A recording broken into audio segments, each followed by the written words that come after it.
Pykara lake కోసం అని చెప్పి మేము వెళ్తున్నాము బోటింగ్ చేద్దామని. సో, ఆ రోడ్ మధ్యలో మాకు చిన్న చిన్న షాపులు చాలా కనిపించాయి. అలా కనిపించిన షాపే ఇది కూడా. క్యారెట్, బీట్రూట్ చూసారా ఎంత ఫ్రెష్‌గా ఉన్నాయో. ఆవిడ అక్కడ అమ్ముతున్నారు. స్వీట్ కార్న్ కూడా బాయిల్ చేసి అమ్ముతున్నారు. సరే క్యారెట్ ఫ్రెష్‌గా ఉంది కదా! తిందాం మధ్యలో అని చెప్పి తినడానికి దిగాము. మేము మార్నింగ్ నుంచి ఏం తినలేదు. సో, అందుకని చెప్పి ఆ క్యారెట్ తీసుకొని తిన్నాము.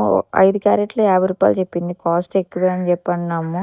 నవ్విందావిడ. సో, లాస్ట్‌లో అయితే మేము మంచిగా తినేసి నేనైతే ఆవిడకి వచ్చేటప్పుడు ఐ లవ్ యూ అని చెప్తే, ఐ లవ్ యూ టూ అని కూడా చెప్పారు. నాకు చాలా ఫన్నీగా అనిపించింది. ఎందుకో చాలా ప్రశాంతంగా కూడా అనిపించింది. మళ్ళీ ఈవిడని ఎప్పుడు చూస్తానా అని కూడా అనిపించింది. చాలా క్వెషన్స్ అనమాట. ఏం చేయాలో అర్థం కాలేదు. ఇంక కొంచెం ముందుకెళ్తే పైకర్ర లేకే వస్తది.